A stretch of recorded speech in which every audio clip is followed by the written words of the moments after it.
Sana awak timbang sikit. Okay, go. Laju.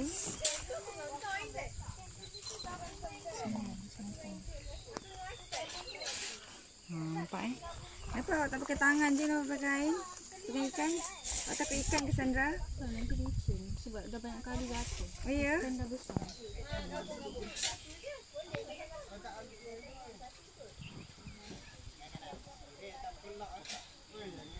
Pantas-pantas je. Cepat, jangan ambil lama sangat.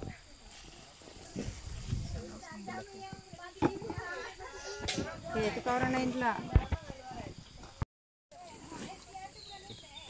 Boleh kembali gini. Mula-mula. Ini saya angkat bawah ni lah. Berat.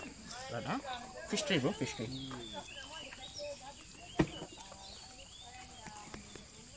Hujan sambung tiba. 16. Nanti dah nak nanti dia. 16 je. Next. Orang lain pula.